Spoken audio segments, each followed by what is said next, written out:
अब हमारा कोई नहीं रहा है दुनिया।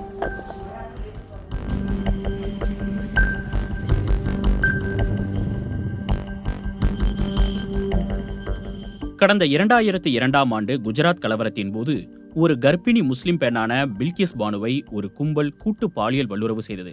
இந்த வழக்கில் குற்றவாளி என நீதிமன்றத்தால் அறிவிக்கப்பட்டு தண்டனை பெற்ற 11 பேருக்கு குஜராத் அரசு பொது மன்னிப்பு வழங்கி முன்கூட்டி விடுதலை செய்திருந்தது. தற்போது குஜராத் அரசின் இந்த உத்தரவை இந்திய உச்சநீதிமன்றம் ரத்து செய்துள்ளது. குற்றவாளிகள் அனைவரும் இன்னும் 15 நாட்களுக்குள் சிறைக்கு திரும்ப வேண்டும் என உச்சநீதிமன்றம் தனது தீர்ப்பில் கூறியுள்ளது. குஜராத்தில் 2002ஆம் ஆண்டு முஸ்லிம்களுக்கு எதிராக நடைபெற்ற கலவரத்தில் ஒரு இந்து கும்பல் பில்கிஸ் பானு மற்றும் அவரது குடும்பத்தை தாக்கியது. அப்போது பில்கிஸ் பானுவின் குடும்பத்தில் அவரது 3 வயது மகள் உட்பட 14 பேரை கொன்றது. மேலும் பில்கிஸ் பானு கூட்டு பாலியல் வல்லுறவுக்கு ஆளானார். இந்த வழக்கில் குற்றவாளிகள் என அறிவிக்கப்பட்டு தண்டனை பெற்ற 11 பேரை கடந்த 2022ஆம் ஆண்டு ஆகஸ்ட் மாதம் குஜராத் அரசு பொது மன்னிப்பு வழங்கி முன்கூட்டி விடுதலை செய்தது. அப்போது விடுதலை செய்யப்பட்ட குற்றவாளிகள் கோத்ரா சிறையில் இருந்து வெளியே வரும்போது நாயகர்களை வரவேற்பது போன்று பெரும் வரவேற்பு கொடுக்கப்பட்டது. குற்றவாளிகளின் உறவினர்கள் இனிப்புகள் தந்து மகிழ்ந்தனர். சிலர் குற்றவாளிகளின் பாதங்களை தொட்டு தமது மரியாதையை வெளிப்படுத்தினர். பிரதமர் நரேந்திர மோடி தனது சுதந்திர தின உரையில் பெண்களின் பாதுகாப்பு குறித்து பேசிய சில மணி நேரங்களில் மாலை மரியாதையுடன் குற்றவாளிகளுக்கு வரவேற்பு கொடுக்கப்பட்ட நிகழ்வு சர்ச்சைக்கு வித்திட்டது. குற்றவாளிகளை விடுதலை செய்வதற்கு எதிராக பில்கிஸ் பானு உட்பட பலரின் மனுக்களை உச்சநீதிமன்றம் விசாரித்தது. குற்றவாளிகளை முன்கூட்டி விடுதலை செய்தது சமூகத்தின் கூட்டு மனசாட்சியை உலுக்கியுள்ளதாகவும் அந்த குற்றம் இந்தியா இதுவரை கண்டதிலேயே மிக கொடூரமான குற்றங்களில் ஒன்று என்றும் பில்கிஸ் தனது மனுவில் குறிப்பிட்டிருந்தார். குஜராத் அரசு குற்றவாளிகளை விடுவித்த விவகாரம் குறித்த மனு மீதான விசாரணை நிறைவு பெற்று இன்று ஜனவரி 8ஆம் தேதி உச்சநீதிமன்ற இருநபர் அமர்வு தீர்ப்பளித்தது. இன்று தீர்ப்பை வாசித்த நீதிபதிகள் PV நாகரத்னா மற்றும் உஜ்ஜல் புயான் இந்த வழக்கில் மன்னிப்பு ஆணையை குஜராத் அரசு வழங்க முடியாது என்றும் வழக்கு விசாரணை நடந்து குற்றவாளிகள் தண்டிக்கப்பட்டது மகாராஷ்டிர நீதிமன்றத்தில் என்பதால் மன்னிப்பு ஆணை வழங்குவது குறித்து முடிவெடுக்கும் அதிகாரம் மகாராஷ்டிர அரசுக்கே உள்ளது என தீர்ப்பில் குறிப்பிட்டனர். குற்றம் நடந்த இடத்தில் உள்ள அரசாங்கம் முடிவெடுக்க முடியாது, குற்றவாளிகளுக்கு தண்டனை வழங்கப்பட்ட மாநிலத்தில் உள்ள அரசே முடிவெடுக்க முடியும். இந்த விவகாரத்தில் குஜராத் அரசின் மன்னிப்பு ஆணை செல்லாது என்பதால் குற்றவாளிகள் 11 பேரும் 2 வாரத்துக்குள் சிறைக்கு செல்ல வேண்டும் என நீதிபதிகள் குறிப்பிட்டனர். நீதி என்பது குற்றவாளிகளின் உரிமைகளை மட்டும் உள்ளடக்கியது அல்ல, பாதிக்கப்பட்டவரின் உரிமையையும் உள்ளடக்கியது. நீதிமன்றத்தின் கடமை என்பது நீதியையும் சட்டத்தின் ஆட்சியையும் நிலைநிறுத்துவதே என நீதிபதி நாகரத்னா கூறினார். இந்த தீர்ப்பு குஜராத் மாநிலத்தில் சில அதிர்வலைகளை ஏற்படுத்தக்கூடும் என எதிர்பார்க்கப்படுகிறது. ஏனெனில் குஜராத் அரசு இந்த குற்றவாளிகளின் விடுதலையை ஆதரித்தது. இந்த வழக்கில் விசாரணை நீதிமன்றத்தால் 2008ஆம் ஆண்டு குற்றவாளி என தீர்ப்பளிக்கப்பட்டவர்கள் 14 ஆண்டுகளுக்கும் மேலாக சிறையில் கழித்துள்ளனர். இதன் பின்னர் சிறையில் நன்னடத்தை மற்றும் வயது உள்ளிட்ட காரணிகளை கருத்தில் கொண்டு இவர்களை விடுவிக்கலாம் என குஜராத் அரசு முடிவெடுத்தது. இதற்கு மத்திய அரசின் அனுமதியையும் பெற்றோம் என அதிகாரிகள் நீதிமன்றத்தில் கூறினர். அமித்ஷா தலைமையிலான உள்துறை அமைச்சகம் குற்றவாளிகளை விடுவிக்கும் குஜராத் அரசின் முடிவுக்கு அனுமதி வழங்கியது குறிப்பிடத்தக்கது. முன்னதாக குற்றவாளிகள் முன்கூட்டி விடுதலை செய்யப்பட்டது குறித்து பில்கிஸ் பானு குறிப்பிட்ட போது, இப்படி ஒரு நீதியை எந்த பெண்ணால் தாங்கிக் கொள்ள முடியும்? நான் நாட்டின் உயர்மட்ட நீதிமன்றங்களை நம்பினேன். மெல்ல மெல்ல அந்த காயத்தோடு வாழ பழகிக் கொண்டிருக்கிறேன்.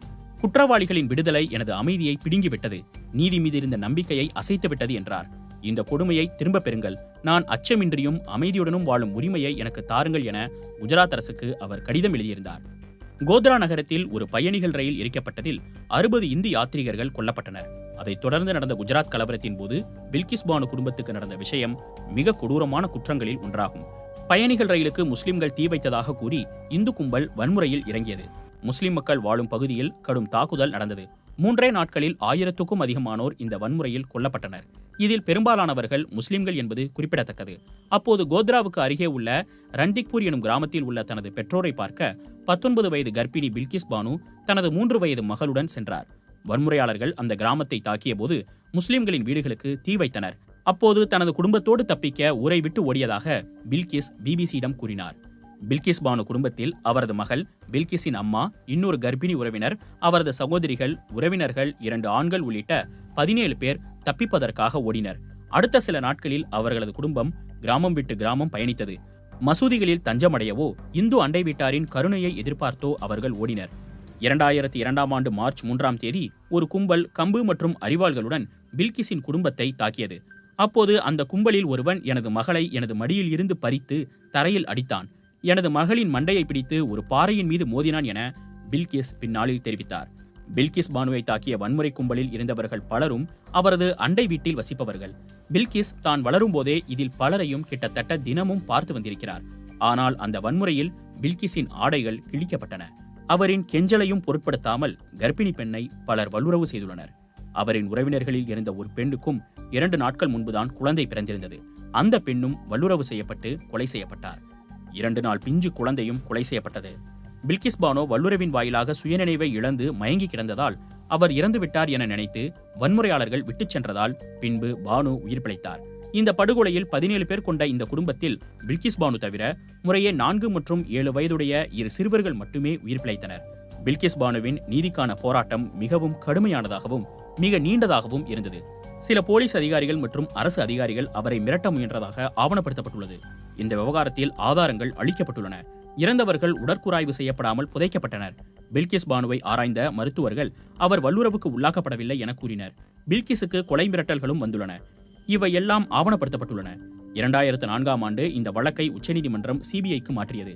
குஜராத்தில் அவருக்கு நீதி கிடைக்காது என கூறி அவரது வழக்கையும் குஜராத்திலிருந்து மும்பைக்கு மாற்றியது. அதன் பின்னர் இந்த வழக்கில் முதல் கைது நடந்தது. 2002 குஜராத் கலவரத்தின் போது நரேந்திர மோடி அப்போது குஜராத்தின் முதல்வராக இருந்தார். இந்த வன்முறையை தடுக்க போதுமான நடவடிக்கைகளை மோடி மேற்கொள்ளவில்லை என்று கூறி விமர்சிக்கப்பட்டார். ஆனால் அந்த விமர்சனங்களை மோடி எப்போதுமே மறுத்து வந்துள்ளார். மேலும் வன்முறை தொடர்பாக அவர் மன்னிப்பு ஏதும் கேட்கவில்லை. கடந்த 2013ஆம் ஆண்டு குஜராத் கலவர வழக்கில் நரேந்திர மோடி மீது வழக்கு தொடர போதுமான ஆதாரங்கள் ஏதும் இல்லை என உச்சநீதிமன்ற அமர்வு கூறியது. எனினும் விமர்சகர்கள் அவர் மீது தொடர்ந்து குற்றம் சாட்டி வருகின்றனர்.